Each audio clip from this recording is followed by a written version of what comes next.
Welcome to Basecamp. I am your host today, Pat. You all know me. Today I'm joined by Lisa Miller. Lisa is a professor in clinical psychology and the clinical psychology program at Teachers College, Columbia University. She is the founder and director of the Spirituality Mind Body Institute. And it's the first Ivy League graduate program and research institute that focuses on spirituality and psychology. Best-selling author of The Spiritual Child and the Awaken Brain, two topics we'll dive in deep today on. And her innovative research has been published in over 100 peer-reviewed articles. She's a graduate of Yale and the University of Pennsylvania, where she earned her doctorate under the founder of positive psychology, Dr. Martin Seligman, someone you've heard us talk a lot about here. So without further ado, Lisa, thank you so much for being here. I'm so excited for our conversation today. I'm so excited to be here, and thank you for including me. I am so delighted that you have built a community of encouragement. I'm looking at everybody's faces, and you're all on this journey together of human growth and strengthening and evolution. And, you know, Pat, you led this. Thank you. Oh, well, thank you for saying that. I believe our members are the most impressive people in the world, and certainly some of the most courageous. So thank you for recognizing them. You know, Lisa, I think there's so much that I want to talk about, and I recognize we're not going to be able to cover all of your work today, but my background in the military, I think oftentimes people look at SEALs or the military community, and they see the physical side of it. And they say, okay, those people can run far, they can swim far, they can do a lot of pull-ups, they can do all these things. And we focus very much on the physicality of the job and the physical nature of the job. And I think everyone that's listening probably has at one point or another focused on their physical fitness. And that's something that we can all relate to. On the other end of the spectrum is maybe the more the mental side. We think about acquiring knowledge and learning new information and, you know, hopefully growing wiser with time. And so we think about mental fitness, but spiritual fitness is probably something that most of us never really pay attention to. Maybe we were raised in a religious community, or we were not, or we have certain thoughts about religion, or we don't, but spiritual fitness isn't something that maybe most of us appreciate. And I think this was something that when I was first learning about your work and reading your books and reading your publications, just like a light clicked off for me, like, wow, this spiritual fitness is something that is not only grounded in science, the benefits of it, but it is something that is accessible, and it's something that we all need to make a deliberate practice of if we want to get the most out of life. And so I would love, and I recognize this was kind of a long entry, but I would love to hear your reaction to that, any reactions to that, or how you think about maybe spiritual fitness, and then we'll go from there. So indeed, it was the military who's really leading the way for our culture in what we might call putting the spiritual core back into the whole person. The military showed up, the Pentagon showed up at my office about 3 years ago. They'd read The Spiritual Child, which was a scientific case for three very important parts of our human condition. The first is that every single one of us is innately a spiritual being. So just as we are physical and emotional and cognitive beings, there is a form of natural spirituality with which we are all endowed. The second point is that can be strengthened, because while it's 1/3 innate, it is 2/3 environmentally formed. And the third point is that when we build the spiritual core, we are healthier, we have better mental health, we are more given to relational values and ethics, and yes, we're even more outwardly successful. So the Pentagon, being a very innovative, data-driven, really perhaps one of the most extraordinarily innovative places I've ever seen, said, hey, let's use this roadmap of science that's based on peer review science, 20 years of peer review science, MRI studies, genotyping studies, long-term clinical course studies. Let's take this as a blueprint and build a new way of training soldiers. Let's focus on the spiritual core as being at the center of health and wellness. Let's, for every time we engage physical fitness for the physical core, concomitantly engage spiritual fitness for the spiritual core. And they've done it, and it's making a difference. And, you know, Q1 2022, there was a 28% decrease rate in suicides as compared to Q1 2021. And that's against CDC numbers nationwide. It hasn't gone down.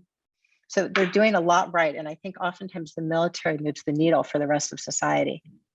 It's amazing. And you think about a real cross representation of all of society and a very young population at that, impressionable, coming in from all different walks of life. And the fact that the leadership there said, all right, let's focus on the spiritual core. And through your research and your learnings and your insights, have been able to develop a program that addresses just that.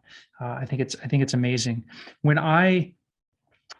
Prior to encountering your work, every time I heard the word spiritual or spiritual practice or spirituality, the first thing that came to mind for me was religion. And for one reason or another, sometimes that presented some blocks for me to be able to dive deeper into what was going on. I think you have a really elegant way of separating religion from spirituality. And in doing so, you make spiritual practices and the benefits of having a spiritual core more accessible. Could you talk a little bit about, maybe just at the outset, level set for everyone, the difference between religion and spirituality and how those two work together? Sure. So in the United States, if you think about an overlapping Venn diagram, so S for spiritual and R for religion, there's an overlap, right? And yet two distinct circles. The overlap is where about 70% of people in the United States live. So a little over 2/3 of people say, I am spiritual and I am religious. My deep spiritual life, my sense of transcendence, my connection to the higher power, my sense of oneness, and being part of something sacred and good and more than myself. Well, that is held in my faith tradition, say 70% of Americans, whether I am Hindu or Muslim or Catholic or Jewish or Christian, irrespective of what faith tradition, they go hand in hand for about 70% of Americans. 30% of Americans say, I am spiritual, but I am not religious. My sense of transcendence, my connection to the ultimate source of life, my sense of deep oneness and sense of shared being with all of life and nature, well, that's held in a walk in the forest. That's held in deep, moving music, moments I sit with my family or children. Whether or not we are religious, every single one of us is a spiritual being. And so what has really enabled the science of spirituality in health and thriving to start to make institutional transformation is that we're talking about a very fundamental core of every single human being. And just as we wouldn't dream of having a school with no public lunch or no recess, no air and sunshine, no food, we wouldn't dream of raising children without support for this deep, natural, foundational, really hub of the wheel. Mm-hmm. And when you say, and I think this is just it just strikes me when you say we're all spiritual beings, I can feel my old self kind of putting up little guardrails. Maybe, wait a second, you don't know what I am or what you can't project that upon me. But I think what you've shown, or I know what you've shown in your research, is that we have this innate hardwired capacity for transcendent awareness, and that in exploring that and in cultivating that, we discover that we're always loved, we're always guided, and we're always connected. And you found neural correlates to that inside the brain, the signatures that demonstrate that this is in fact backed by the scientific method into your research, and there are strong signals as to why this is beneficial. And then we can talk about the protective factors associated with it. But could you maybe expand on that more eloquently than I did? Yeah. Well, but Pat, I think that's exactly right. That whether or not we consider ourselves to be spiritual, we are still hardwired with the capacity to perceive, not just believe. It's not a theory, it's not a theology, it is a deep seat of human perception that we are loved and held in and through life. We are guided and we are never alone. And here are effectively the neural correlates, the circuits associated with that seat of perception and the story of how we derived them. So the Spirituality Mind Body Institute at Columbia partnered up with our very good colleagues at Yale Medical School, and we ran a study. It was the first to have been done to look at a common form of spiritual perception in all people. So we invited 18 through 25-year-olds into the MRI. Some were students, some were people in the town, and we told them, tell us about a time you were stressed, and tell us about a time where you felt a deep connection with your higher power, with life itself, with nature. No one was confused. And we got remarkably, in their deep structure, very similar stories, whether someone, again, was Hindu, Catholic, Jewish, Muslim, spiritual, but not religious, or hey, don't call me any of it. Their brain still did the same thing. And specifically what it did, well, the narrative sounded like this. I'm walking down the street. I'm feeling like such a loser. I was just turned down at 7 out of 8 job interviews. I'm never going to be, in business like my father. And I'm feeling like such a jerk. And then suddenly I see light in the leaves. And I know that I will lead and I will contribute in the way that I am intended to.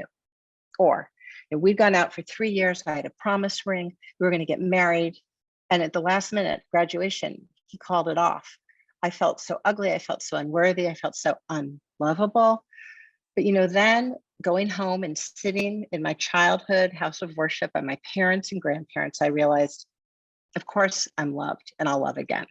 So this reshuffling of meaning that came from not just spinning down the downward spiral of depression, but rather reawakening to the fact that actually life has a path for each of us. Life has a path for you. That right when you think you're going to fall through and you lost the thing that you wanted the most and you did everything right, you're actually caught. You are held. And that between being loved and held and guided, none of us are ever alone. So here's the neural circuits that came up on the fMRI.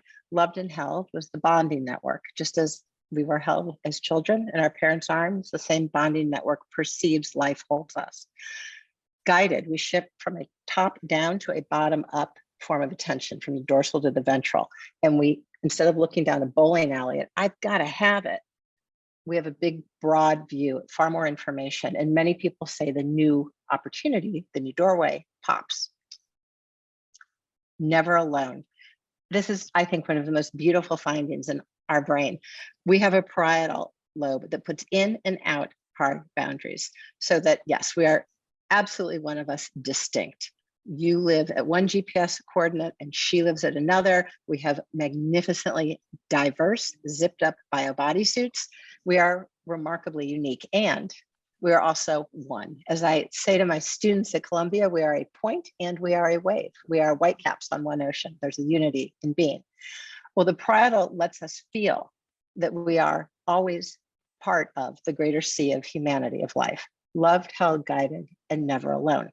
What I thought is perhaps the most helpful finding, if we're feeling stuck and not loved, held, or guided, and very alone, is that if we want to break out of really a spiritual isolation, if we are cut off from this birthright that is ours, if we're feeling so depressed or so angry or have so much spiritual injury from transgression that we can't turn it back on, the same neural correlates that allow us to perceive this form of spiritual connection are the same neural correlates that are strengthened. In fact, they are, of all dimensions of spiritual life, most strengthened when we act in service to one another, when we feel altruistic, when we have love of neighbor, when we move our feet first and simply do something for someone else, we effectively rekindle spiritual awareness.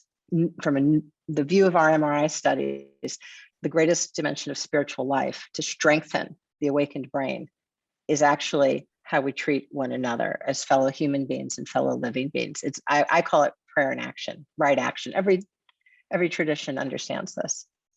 Wow. This is just a personal question. Why do you think that we are encoded with this? Why do you think that this is a part of our operating system, this innate capacity for transcendent awareness and spirituality? Well, if we look at any other seat of neural awareness, like the ability to see a chair, right? And it's there so that we can navigate space and sit down and make our way through the physical world. So there is a functional expression of all of our neural capacities that allow us to have traction in the world and to live effectively in reality. There are many levels of reality. Well, similarly, the capacity to perceive into a deeper nature of life is an endowment through which we can see into this deeper level of reality. We need it for good traction. We need it to be whole. We need it to be resilient. I think that every single form of human perception has its moment and has its need.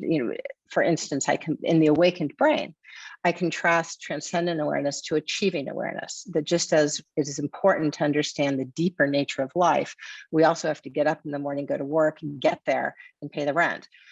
Our achieving awareness is another form of perception through which we strategize. tactically figure out what's the best move, prepare. We need achieving awareness and we need awakened awareness. It's when we can bring them into consort that we actually have the most highly functional, innovative, and effective brain. And we see this in the MRI. When you look at people who can ask a question of their head, how are we going to get this done?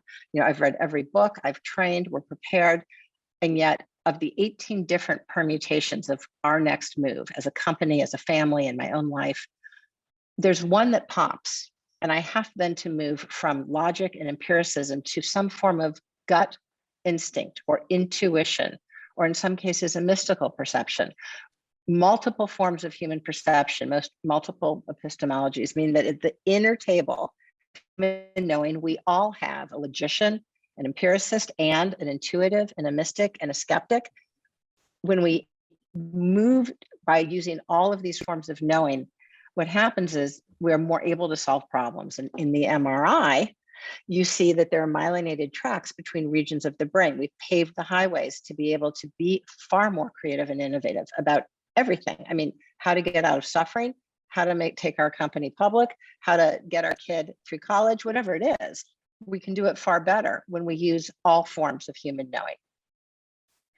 Yeah, you talk about what a healthy brain structure looks like, and that those pathways run across all regions of the brain, and that all areas light up, and there's effective communication, and you're not overly dominant or dependent upon one area, but rather you're able to leverage the collective power of your entire brain in order to make the best decision possible, or to move through life. And to, something we talk about in the military oftentimes is that you're going to find yourself navigating different environments. And if you try to leverage the same tactics and procedures in one environment, in a new environment where they're not applicable, then you are not going to be as effective as possible. And so being open and attuned to what's different and how can I respond, and leveraging all these different regions of the brain ultimately make you a more effective warfighter, but I would imagine also make you a more effective parent, spouse, partner, teammate, whatever, what have you.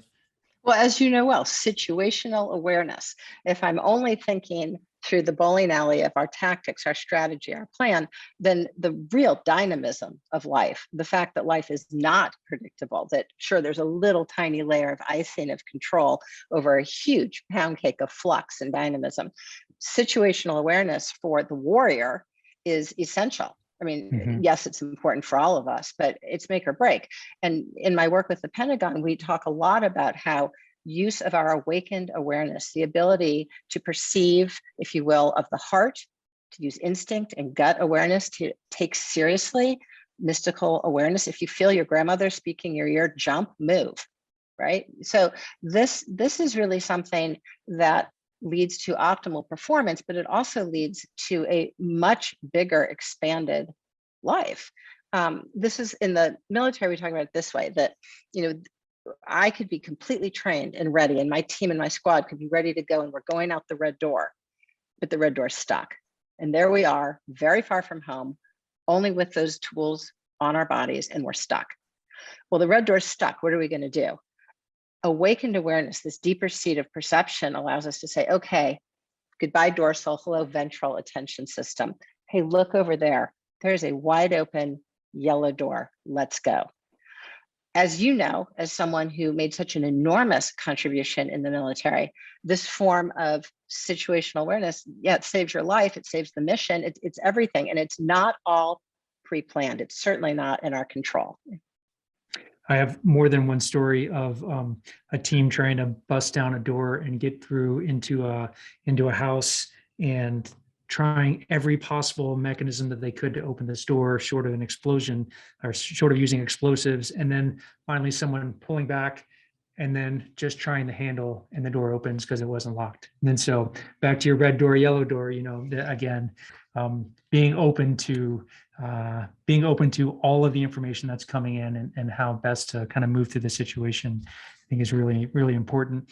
You, in your book, Awaken Brain, you talk about, and we just kind of covered this, but this idea of achieving awareness versus awaken awareness. And what I love about the way that you position these is that it's not one one way is not the right way. It's not that rumination is all bad or default mode network is all bad, but rather that you can fall on a spectrum of that. And there's a time and a place to leverage one versus the other. There's a time for achievement awareness where, as you defined it, was this mode of awareness to get and need what you want to be productive in your day and achieve and get what you need out of your day. But that if you lean on it too much, it can result in overuse, depression, anxiety, stress, craving, and that you can be over-indexed on achievement awareness. On the other side is this idea of awakened awareness, where you have the ability to perceive more choices, feel more connected, derive more meaning and purpose. But in the same respect that you can have too much achievement awareness, you can also have too much awakened awareness, where you're lofty in the clouds and you don't really ever do anything. There's no practical application of the insights that you gain through that awareness, which I think is really, really powerful. And you tell this great story of a woman named Elena that's an American woman in suburbia. I'm wondering if you might be able to share that here. Yeah, I want to emphasize, Pat, what you said is so important, that yes, spiritual awareness is essential to a whole life, to a thriving life, but that doesn't mean exit society. At the Spirituality Mind Body Institute, at Columbia, we have people who come who've been first to an ashram and then they've been to Peru, and they're going around having profound transcendent experience, but they can't find their way home to land and give something back. And this capacity to take our deep connection to God, our higher power, the spirit through life, the wisdom, and then integrate it with our instrumental understandings of how will I contribute, is something that was not always trained in K-12. In K-12 and oftentimes in college, we got a very good lesson in how to get from A to B. And in fact, if we really pushed hard, we could catch the A train and it'll take us forever. But which A train and where's it going? And when we get there, where are we? The deeper meaning in life and the bearings were not taught. So both really need to be the case. I share a few stories in the Awaken Brain of people with whom I've worked. I share my own story, and I also share the awakening stories of 6 very senior, significant contributors to our society, how they had an awakening that really was the bedrock of their life path to contribute. So one of the people in the book is a young girl she's about 13, and she comes into the depression clinic, and it's very rare that 13-year-olds bring themselves. There she was in a hunched little ball. And so this was a big hospital, Columbia Presbyterian on 168th Street. Everyone else has their parent or their grandparent. And I'd say, well, come in. And she had brought herself because she was in terrible grief, horrible, horrible grief. Her father, who had been her sun and her moon and her stars, was running his corner business, his corner deli. 2 guys came in, robbed him, murdered him. And this ended really her greatest source of joy. And through the treatment, as usual, I could see that all of the standard forms of psychotherapy were helpful, but on their own insufficient, without addressing the deeper, deeper pain of the loss of her father at a spiritual level. I saw this, and yet I wasn't quite sure how to get in there and help her. And then one day, she brought the answer. She came skipping into treatment. Dr. Miller, you're not going to believe this.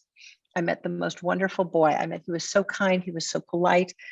And here's the best part. You'll never believe what his name was. And after all these months of suffering, the first boy she'd met had the same name as her father. We'll call it Hector. Well, what does that mean? She said, it means my father is watching out over me. I'm no longer alone. So grief therapy in the United States has to do with realizing how you miss the person, untangling, and rightly so, our unfinished business. But it almost never has to do with the perception, not the belief, the perception of a continued relationship with those who we love who've died, that at the deeper level of soul or spirit or consciousness, they still walk with us. Now, almost every other culture on earth, whether it's in Mexico or China or Japan, has some form of ongoing relationship with our ancestors so that we never are truly severed. It's very rare to have a culture that really believes that the end of life is the end. Now, when she realized that she did walk with her father, her depression of months dissipated. And I've seen this many, many times, that grief needs a spiritual response. Loss Trauma needs a spiritual response. And when we allow our deep spiritual perception to answer to our pain, we have things like post-traumatic spiritual growth. We become bigger inside, as the chief of chaplains of the Army says. We're made more, not less, by a growth of the spirit. And I think, I mean, it's such a beautiful story. And to the skeptic, if a skeptic's listening and they're saying, well, the odds are X, Y, and Z, of course, there's X, number of hectares in the world, and potentially she would cross paths with one. I think what's important to underscore is that it doesn't matter what's truth. What matters is that she had a spiritual practice and started to do the work, and she saw the signal when it came to her. And then that signal had meaning, had purpose, and to your point, made her feel loved, connected, guided, and supported. And therein lies the benefit of a spiritual practice. And again, people can argue whatever they want on what's real and what's not, but you talk about quantum entanglement and the ability to affect something at large distances and how we are all connected, and alpha Can we waves tell coming out that of. study? That's Oh a yeah, good please. study. Yeah, please share. So it's, as you point out, you're making the distinction, Pat, which is very important. There's the seat of perception through which we see a unitive, loving world. And then there's the question is, are we perceiving something real, right? And the first 2/3 of the Awakened Brain is a look at our capacity, our brain's nature to see a loving, guiding, unitive world. The last third of the Awakened Brain is about science to date that points out there at reality and says, hey, it's starting to look out there through our lens like a loving, guiding, unitive world. And here's an example of a study in that direction. There was a wonderful scientist named Achterhoff who took a traditional Hawaiian healer and invited him or her into the MRI. And the patient was either down the hall or in an entirely different building in their own MRI. So we have the healer and we have the patient separated by a great distance, each in an MRI. The healer starts to do his or her traditional work, and a very consistent pattern comes up on the MRI. Within an instant, way across the street, the same pattern comes up on the MRI of the patient. One consciousness in two places. As Larry Dossett talks about, consciousness as non-local. This is an example of a host of studies that are not aimed at the capacity for human perception, but rather at the possibility of how the world is built to have consciousness, if you will, superposition, one thing, one consciousness, loving, healing process in two places, two heads, two sets of neurons mapped by two MRIs. It's a great study. And there's others like that in the Awakened Brain. There's people out there looking at the nature of reality as unitive, loving, and guiding. It's amazing. It's so powerful. Maybe shifting a little bit to, you break up this idea that there's really three keys to leveraging the wisdom of the Awakened Brain. One is attention, one is connection, and one is heart. Could we maybe unpack each of those and talk about some ways that people can start to cultivate these elements of an awakened brain? Well, I think you're right to start with attention, because many people, as compared to 10 or 15 years ago, have really invested in creating a sense of peace and presence and attention in their inner life, whether it's through mindfulness or other contemplative practices. There is a real trend now to know that we both have a tremendous opportunity and perhaps responsibility to care for our inner landscape. So when we are totally present, we start to see remarkable confluences around us. And in the Awakened Brain, I share, for instance, a very long, grueling struggle my husband and I shared with fertility. We went through 5 years of infertility treatments, and one was more depressing than the next. But after one particularly horrifying failed in vitro, I was so depressed, I could barely talk to anybody. I get on the bus to go up to Columbia. It's an empty bus, but I go way to the back just to make sure nobody, I'm in terrible shape. No one sees me and I don't see anybody. And there in the back of the bus, I'm sitting, when at the next stop, who should get on but a very unusual gentleman, hops on, pays his fare, looks down the bus and walks all the way down to me and sits immediately next to me. and I'm all depressed and I'm very infertile and I'm feeling very, like I've been to a funeral, basically. And he looks at me and he says, "You know what, miss? You look like just that type of woman that would go all around the world adopting kids." Now, if I'm present in that moment, I realize that that is a remarkable confluence, that I was in a deep state of loss and sorrow and trauma over lost, hoped children. And this gentleman just said, "You can have children, they're all over the world." That is awakened attention. It's paying attention to the quite unprobabilistic confluences in our lives. Awakened attention allows us to start to understand that in this big symphony of life, we have an incredible opportunity to show up for each other. So if you're in the grocery line and something in you says, "Say it," I don't know why, say it, say it. If you are at the Starbucks and someone's next to you and something in you says, "Say it," say it. So I'll give you an example. I'm at the Whole Foods. The woman in front of me has kale and she has blueberries and everything looks so healthy. And I'm looking at my ice cream and I look at her cart and I say, suddenly in my heart, say it. Tell her she looks healthy. This woman needs to hear she looks healthy. So I turned to her and I said, "I just want to tell you, you look so healthy." And she starts to cry. And she says, "I've just started chemotherapy.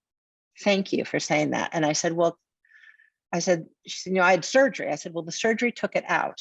That was the cancer. It's gone now. You are healthy." So that's awakened attention, being totally present to the confluences that come our way, but also our role in offering love and offering guidance, in sort of all being like rays of the sun, emanations of one source. Call it what you wish. We do come from one source. And as such, we are connected and we can play a role in each other's life.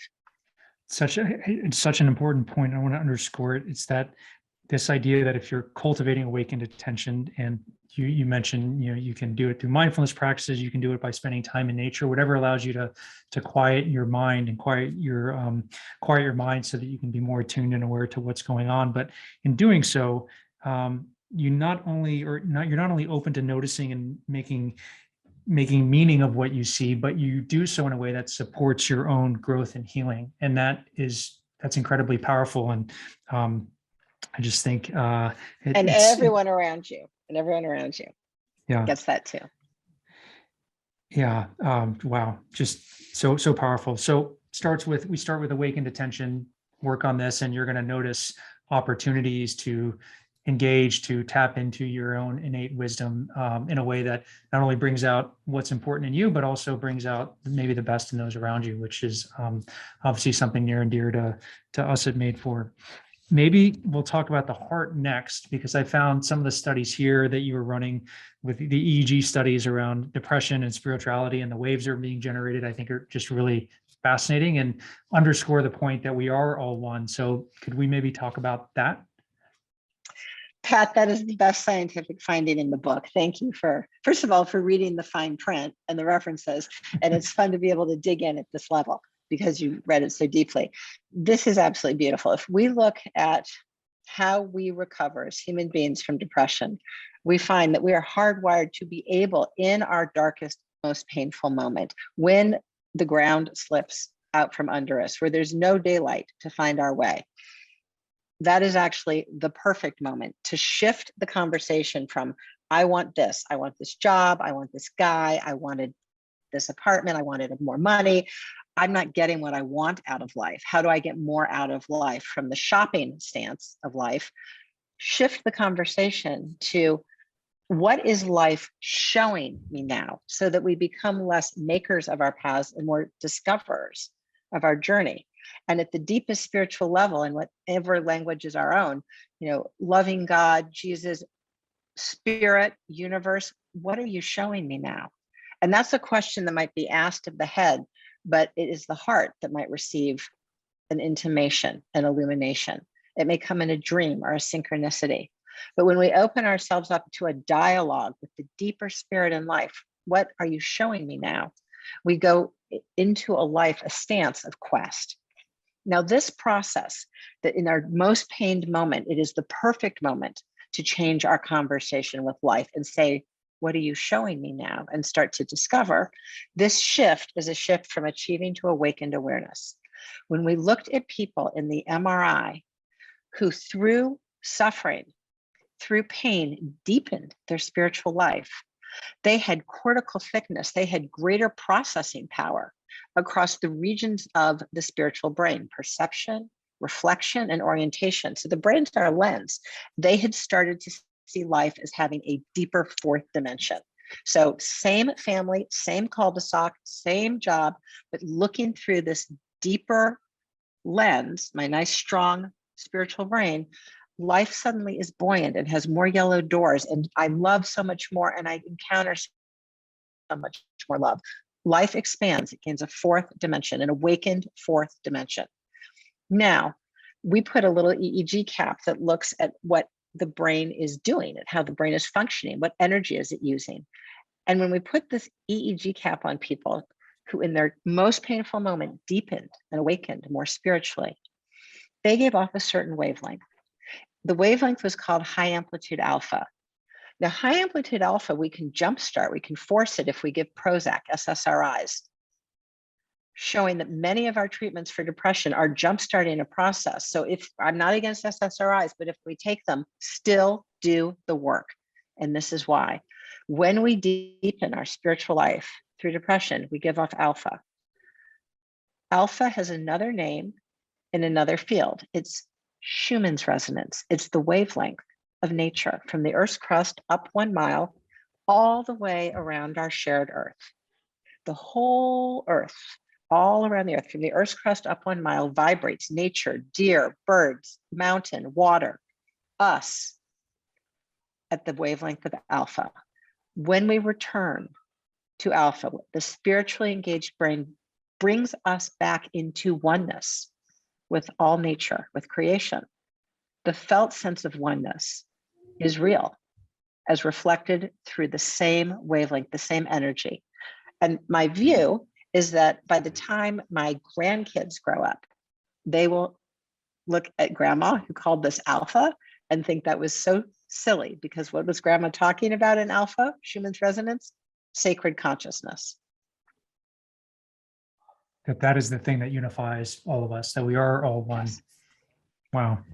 Wow. Yes, and that it was through the road of pain and trials that it is the perfect time to say, what is life showing me now? God, Jesus, universe, spirit, earth, force of life, what are you showing me now?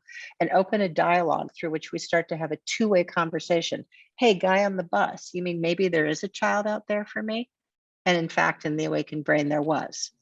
Right? Hey, woman in the grocery line at Whole Foods, I'm so glad I said you looked healthy, because you are, and the cancer was taken out. You have so much strength from which to draw. So this notion that life is very much alive, we're not dancing on an inert stage, we're not like toe tapping, right? We are in a deep conversation with life. And it means listening, and it also means giving back. And we all know this, but I feel like we have a license to put this first and become the world we need to be right now. Amazing, amazing. So the last bucket that you talk about, the leverage the wisdom of the awakened brain, is awaken connection. And this idea that we are bonded and can influence one another's bodies and mental processes across time, across space, as previously mentioned. And in a second, I'm gonna put you on the spot and see if you can maybe walk us through a visualization from Dr. Gary Weaver. But before we jump into the visualization, could you maybe just talk about how you think about this awakened connection?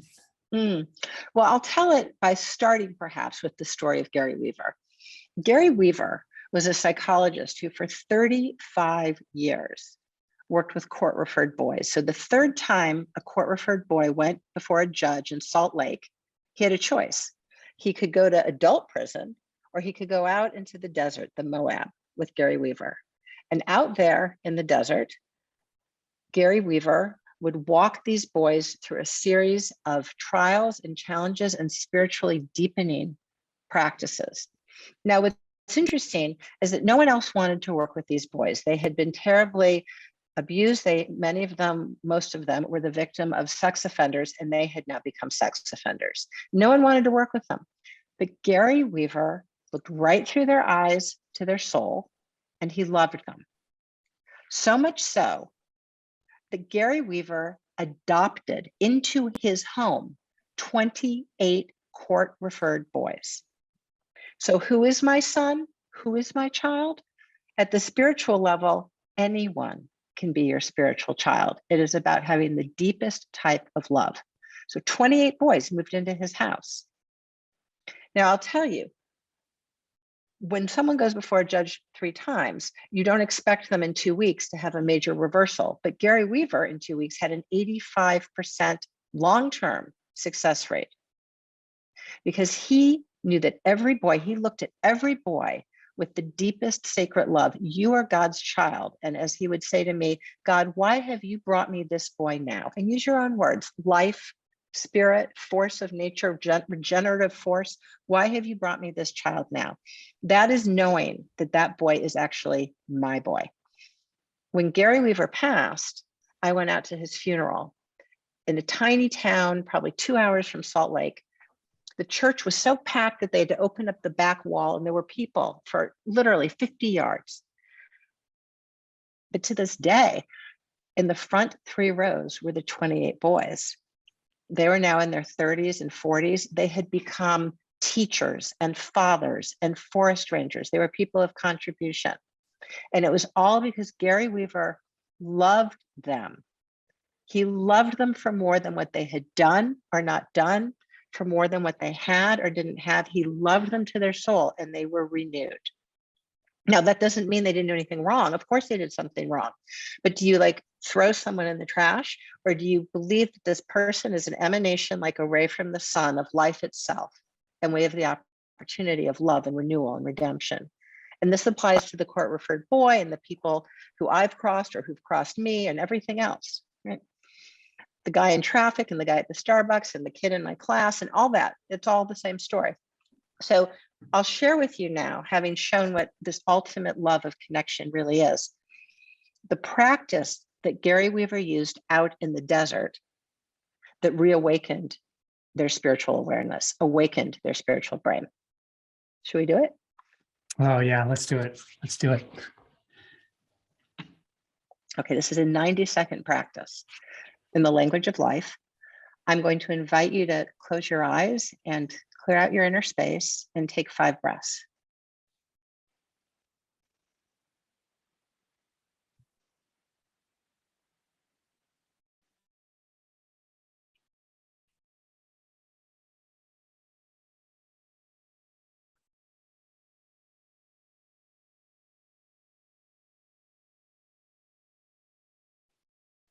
I invite you to set before you a table. This is your table. And to your table, you may invite anyone, living or deceased, who truly has your best interest in mind. Anyone living or deceased who truly has your best interest in mind.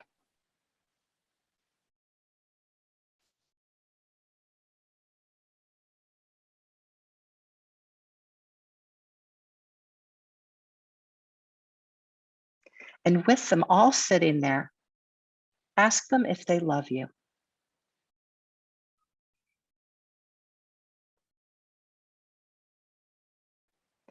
And now you may invite your higher self, the part of you that's so much more than anything you have or don't have, anything you've done or not done, your true, eternal, higher self.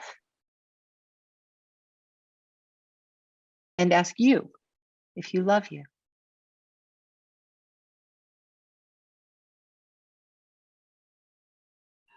And now finally, you may invite your higher power, however you know whatever word is yours, your higher power.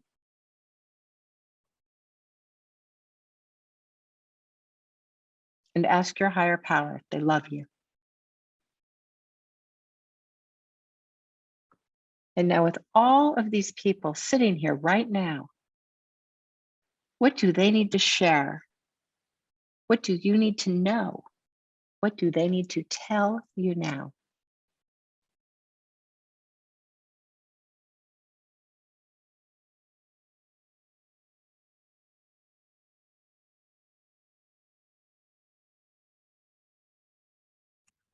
And when you're ready, I invite you back.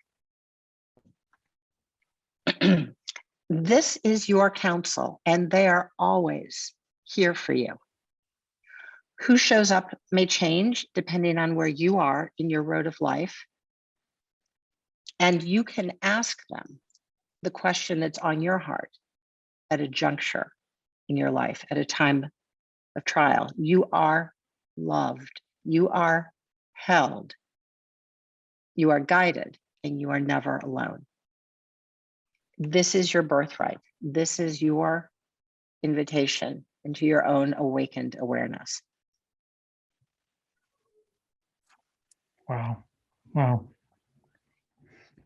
Gary called this holding counsel. Is that right? Holding counsel. It's amazing that this is something, and at Madefor we talk a lot about tools that we always possess, the internal tools that we can lean into at any point in time to feel better, to feel more in control, to bring out our best. But this is something that at any point in time you can stop and do. And to your earlier point, maybe when you're feeling at your lowest is the time to really lean into something like this, because in this process you do discover that you're loved, guided, and never alone. And that's pretty amazing. And this is universal. This is in the language of life. This is who we are and how we're made to perceive, like the young woman's ability to perceive her father. He was at the table. This is a practice that in the Army, we've done with thousands of people in the Army, of soldiers, and I've done it with the 4 stars and the chief and the vice chief. We've done this with everybody. I've done this at Midtown banks. I've done this with homeless kids under the Brooklyn Bridge. I've done this with everybody, because we are all built this way. It's like taking a drink of water. We're built for this. Wow. Wow. You, in these practices of and cultivating an awakened brain, and I think this idea of cultivation, that this is a network, this is a muscle that we can strengthen over time. And in fact, we have to, if we're going to get the most out of our lived experience. But when we cultivate this idea that you're 80% less likely, and correct me if I get these wrong, but 80% less likely to become addicted to substances, 80% less likely to have a reoccurrence of depression, 60% less likely to be vulnerable to suicide. These are big mental health challenges, mental health issues that when you think about the continuum of mental health from disorder to thriving, we all fall somewhere on there, and we move around that. But the idea that we can engage a spiritual practice and buffer against this is just like, it's kind of mind blowing. And indeed, there is published peer-reviewed science, and lots of it, that shows that when we engage our awakened awareness, we are indeed both far less likely to get depressed, but when depression does come, far more likely to deepen spiritually and come to a point higher than we'd ever been before.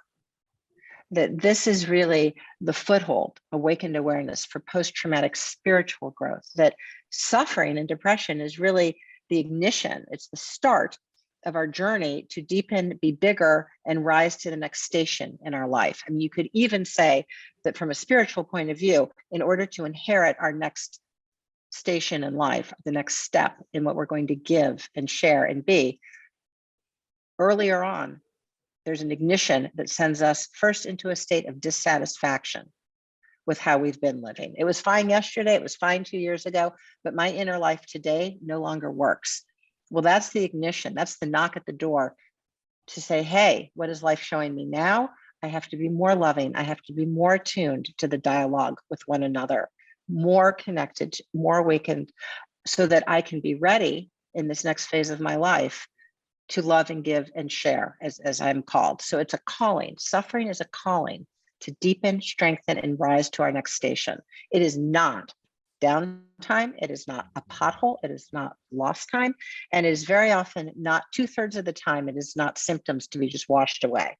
The symptoms are the symptoms are calling us. They aren't just symptoms that exist on their own. They're a scream of the soul to rise up and grow to the next station in life. Wow. Wow. And all the more reason why something that addresses the symptom might not address address the underlying issue, which is all the more reason why a spiritual practice is that much more important. You can't take Prozac or SSRIs, or you can take something to affect the symptoms. And sometimes there's a time and place for that where that's necessary, but it's not sufficient to address the underlying issue. And the spiritual, developing a spiritual core is the path towards addressing that, whatever that underlying issue is. Do I have that right?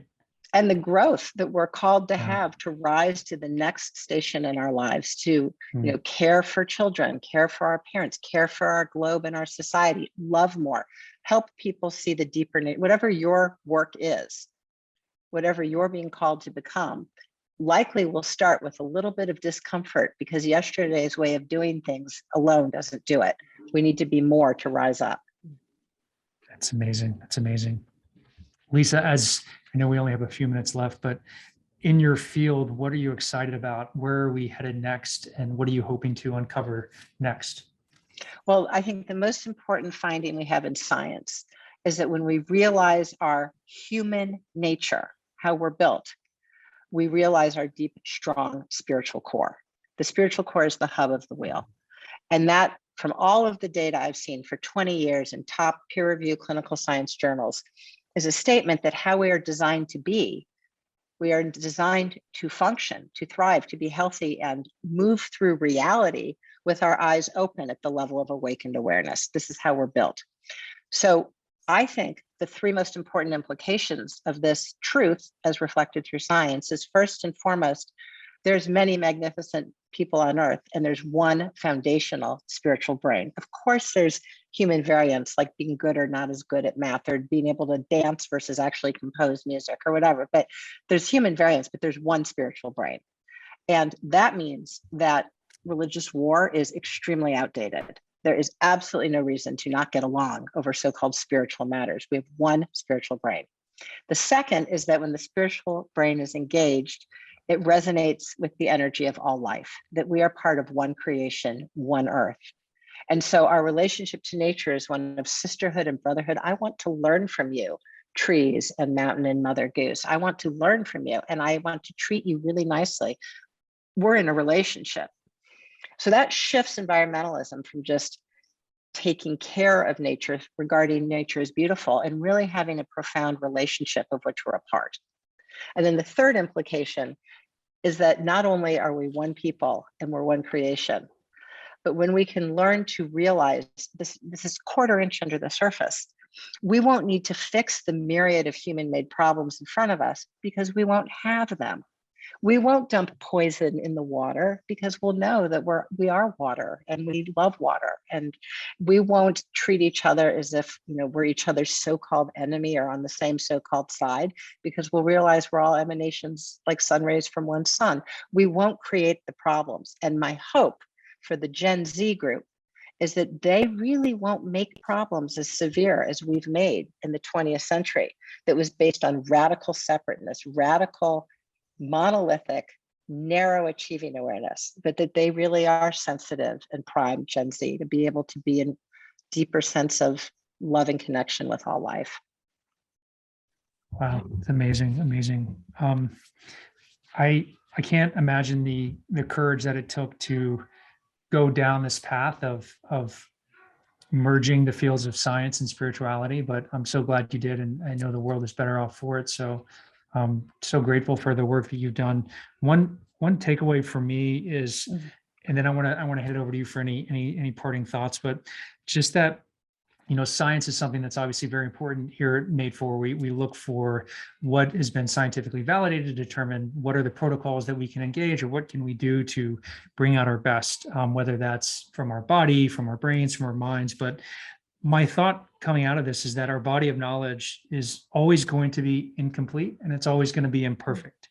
It always will be. That's not going to change. But how you choose to respond to this unknown will directly impact your perception of the known and your lived experience. And I think what is so beautiful about what Lisa has shared in her work is that it not only gives us conviction and certainty around the benefits of a spiritual practice and how to engage it, but also that we know there is something real here. And we have to, it's imperative upon us, if we really do want to live our best, most fullest life, and at the same time our living our best life is the same as bringing out the best in those around us. If we really want to do it, we have to do the work, and we're going to fall short from time to time, but coming back to that spiritual core, how you can engage it and cultivate it, as Lisa shared with us today, is just is so important and so profound. So thank you, Lisa, for your work, for being here, for spending time with us, for continuing to share what you do. And I'll pass it over to you for any parting thoughts. Well, Pat, I want to thank you. It's been so wonderful to really connect, and I appreciate your depth and, passion for the shared science and its implications for our lives. I want to thank your community. I've had so much fun, really valued this moment of looking at each of you as I share these experiences and practices. This is a beautiful community. It is a loved, held, guided community. Thank you. Amazing. Thank you, everyone, for making the time, for being here, and for the work you do to bring out the best in yourself and the world around you. All our best. We hope you have a great weekend and look forward to seeing you again soon. Thank you, everyone. Take care.